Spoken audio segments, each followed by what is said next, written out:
दोस्तों, जब हमारा रिज़ल्ट आता है ना और उस रिज़ल्ट के अंदर जब हमारे मार्कशीट पे जब चढ़ता है फर्स्ट डिवीज़न, तो हमारे दिलों में कितनी ज़्यादा खुशी होती है। लेकिन अगर हमारी कुछ ऐसी गलती एग्ज़ाम में हो जाए और उस गलती की वजह से हम अपने एग्ज़ाम में फर्स्ट डिवीज़न ना आ सके, फर्स्ट डिवीज़न के बजाय 1 नंबर से या मात्र 2 नंबर से अगर हम सेकंड डिवीज़न आ जाए, तो हमें कितनी ज़्यादा तकलीफ़ होती है, हम कितनी ज़्यादा तकलीफ़ का सामना करते हैं और हमें घर की तरफ से भी, अपने मोहल्ले में भी कितनी ज़्यादा बातें सुनने को मिलती है। लेकिन आज मैं उसी गलती को सही करने के लिए आया हूँ और कुछ ऐसे मैं आपको आखिर में टिप्स भी बताऊंगा। अगर आप उस टिप्स को इख्तियार करेंगे तो आप ज़रूर फर्स्ट आ सकते हैं और आपका एग्ज़ाम बहुत ही ज़्यादा बढ़िया तरीके से जा सकता है। और इसलिए आप इसे ज़रूर इस वीडियो को शुरू से आखिर तक के देखें। मैं आखिर में टिप्स भी बताऊंगा और मैं 5 ऐसे तरीके बताऊंगा, अगर आपने इसको इख्तियार कर लिया तो आपके एग्ज़ाम के अंदर आपको बहुत ज़्यादा आसानी होगी और आपके मार्कशीट पर ज़रूर फर्स्ट डिवीज़न ज़रूर आएगा। तो आइए अब हम बिला किसी ताख़ीर के और बगैर किसी देर किए हुए अब हम इसे शुरू करते हैं। लेकिन इसे जो मैं तरीक़ा बताऊंगा वो तरीक़ा आपको इख्तियार करना ही पड़ेगा। जैसे देखिए, जो सबसे पहला हमारा है, इंट्रोडक्शन और क्वेश्चन पेपर को पूरा ज़रूर पढ़ें। इस चीज़ को आपको बहुत ज़्यादा इख्तियार और बहुत ज़्यादा इस पर आपको ध्यान देनी है। इंट्रोडक्शन जो आपको कॉपी मिलेगा, आंसर कॉपी, उसमें शुरू में लिखा रहता है। और क्वेश्चन पेपर को भी पढ़ लें। जैसे मैं आपको बता रहा हूँ, आप एक चीज़ को देखिए। जैसे मानिए ये मैंने आपको दिखाया दीर्घ उत्तरीय प्रश्न है, लैंग आंसर टाइप क्वेश्चन है। ये कितने नंबर का हमारा है, क्या है, नहीं है, कौन सा आपको आंसर क्वेश्चन का आंसर आ रहा है, ये सारी की सारी चीज़ें आप पढ़ लो ताकि एग्जाम में कौन लघु उत्तरीय प्रश्न है, कौन दीर्घ उत्तरीय प्रश्न है, ये सारी की सारी चीज़ें आप पढ़ लो ताकि आपको एग्जाम में बहुत ज़्यादा आसानी हो। और दूसरी चीज़ की तरफ हम चलते हैं। जैसे देखिए, ये तो हमारा हुआ इंट्रोडक्शन और क्वेश्चन पेपर को पूरा ज़रूर पढ़ लें। इसका आपको बहुत 3 घंटा, 3.25 घंटा आपको मौका मिलता है। उस 3.25 घंटा के अंदर आप 15 मिनट में सारा क्वेश्चन पेपर पढ़ लें और 3 घंटा में आप अपना लिखना शुरू कर दें। अब आगे पढ़ते हैं।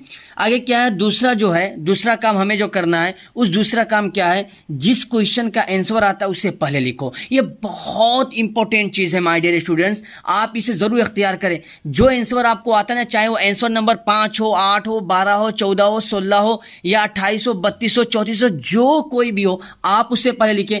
क्योंकि जो भी एग्जामिनर होता है ना, वो आपका सबसे पहला पेज बहुत अच्छे तरीके से चेक करता है कि स्टूडेंट ने कैसे लिखा और किस लेवल से लिखा और लिखने का तरीका और उसका अंदाज क्या है और अच्छा लिखा है कि नहीं। देख लिया आपका पेपर, पहले सफ़ा, पहला पेज का, और आपने बहुत संवार कर, बहुत उसे आपने अच्छे तरीके से लिखा है, तो आपको उसी एतबार से, उसी लेवल से आखिर तक के आपको बहुत बढ़िया नंबर दे देगा। इसलिए आप जो क्वेश्चन आपको आता हो उसको आप सबसे पहले लिखें, चाहे वो जो कोई भी हो। चलिए, हमारा दूसरा काम भी पूरा हुआ। अब हम चलते हैं अपने तीसरे काम की तरफ। हमारा तीसरा काम क्या है, do not over writing on first page and second page. इसका मतलब क्या हुआ, इसका मतलब यह है कि आपका जो पहला पेज होगा और दूसरा पेज होगा, उस पर आपको कट नहीं करना। जैसे इस तरीके से आपने एंड लिख दिया, फिर आपने इसको काट दिया। ऐसे काटना नहीं है, कट नहीं करना है। अगर आप करेंगे तो एग्जामिनर का मूड खराब हो जाएगा, उसको दिल नहीं करेगा उनकी, वो इसी तरह, इसलिए आपका वो काट देगा पेपर और 5 नंबर के बजाय आपको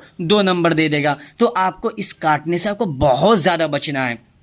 आप इसे भी बहुत अच्छे से समझ गए होंगे। अगला देखिए, अगला हमारा क्या काम है, क्वेश्चन नंबर देना ना भूलें।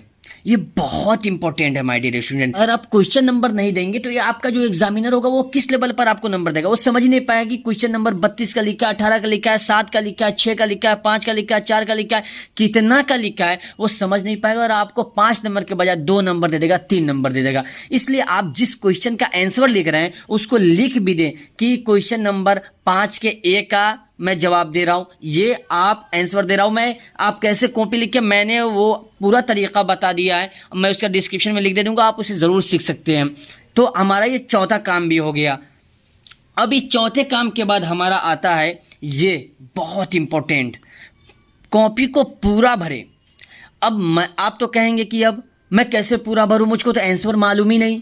मैं आंसर जानता ही नहीं, पूरा तो मुझको मालूम ही नहीं। तो मैं भी कह रहा हूँ आप पूरा आपको याद हो ही नहीं सकता। पूरा जो भी एग्जामिनर, जो भी बिहार बोर्ड ने पूछा, चाहे वो सीबीएसई बोर्ड हो, कोई भी बोर्ड ने अगर आपसे क्वेश्चन पूछा तो आपको पूरा नहीं आ सकता। लेकिन माय डियर स्टूडेंट्स, आप अपने समझ के एतबार से तो लिख सकते हैं। आप लिखे S1 नंबर 5 और लिखने के बाद आपको जो कोई भी याद हो वो लिख दो। हिस्ट्री का जो भी पूछा, फ्रांस क्रांति के बारे में बताओ, तो फ्रांस क्रांति के बारे में जो पूछा है ना, तो आप अपने गांव का ही, अपने मोहल्ले का ही, अपने सिटी का, अपने शहर का या अपने ज़िले का, कहीं का भी कोई भी लड़ाई हो ना, आप उसको लिख दो। लेकिन कॉपी को छोड़ना नहीं। अगर कॉपी को छोड़ देगो तो एग्जामिनर को किस बेस पर आपको नंबर देगा, किस तरह से आपको नंबर देगा। कम से कम आपने गलती भरा है तो एग्जामिनर ऐसे चेक कर देगा और आपको ऐसे दे करके 7 नंबर या आपको ऐसे 8 नंबर दे देगा ना माय डियर स्टूडेंट, दे देगा पक्का। आपको छोड़ना नहीं है, आपको आखिर तक के जाना है और आखिर में एक पेज बस छोड़ देना और सबको भर देना है, चाहे जिस तरीके से भी आप भर दो। चलिए, हमारा 5वां काम भी मुकम्मल हुआ। अब ये 6ठा काम, ये बहुत इंपॉर्टेंट है। क्या है? जिस सेक्शन का आंसर दे रहे हैं उसे अवश्य लिखें। मतलब ये है कि आप सेक्शन ए का लिख रहे हैं आंसर या सेक्शन बी का लिख रहे हैं, आप इसे ज़रूर लिखें। अगर आप इसे नहीं लिखेंगे तो एग्जामिनर डिप्रेशन में आ जाएगा ना, कि पता नहीं, उसका मूड खराब हो जाएगा एग्जामिनर का, टीचर का, कि किस तरीके से नंबर दो। सेक्शन ए का लिखा है, बी का लिखा है, सी का लिखा है, किस चीज़ का लिखा है। इसलिए आप ज़रूर सेक्शन को भी आप ज़रूर लिखें। अगर आप लिखेंगे तो आपका बहुत बढ़िया नंबर आएगा। मैंने आपसे शुरू में वादा किया था कि मैं आपको आखिर में कुछ टिप्स बताऊंगा, अगर आप उस टिप्स को इख्तियार करेंगे तो आपका बहुत अच्छा नंबर आएगा। अब वो टिप्स क्या है, चलिए अब हम वो टिप्स आपको बताता हूँ मैं, आप उसे ज़रूर इख्तियार करना। टिप्स क्या है? टिप्स फॉर एग्ज़ाम, ये हमारा हुआ। सबसे पहला, वॉच, घड़ी ज़रूर ले जाना। घड़ी को आप ज़रूर ले जाना। क्यों? ये इसलिए कि अगर आप घड़ी नहीं ले जाएंगे तो आप अपने वक्त को नहीं पहचान पाएंगे। एक एक मिनट आपके लिए बहुत ज़्यादा कीमती होता है, बहुत इंपॉर्टेंट होता है। एक एक सेकंड आपके लिए, स्टूडेंट का एक एक सेकंड बहुत ज़्यादा कीमती होता है।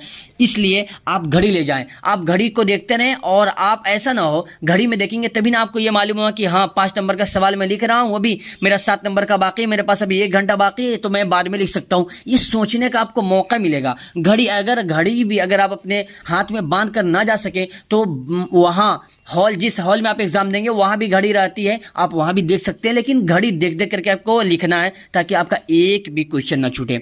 चलिए, दूसरा क्या है?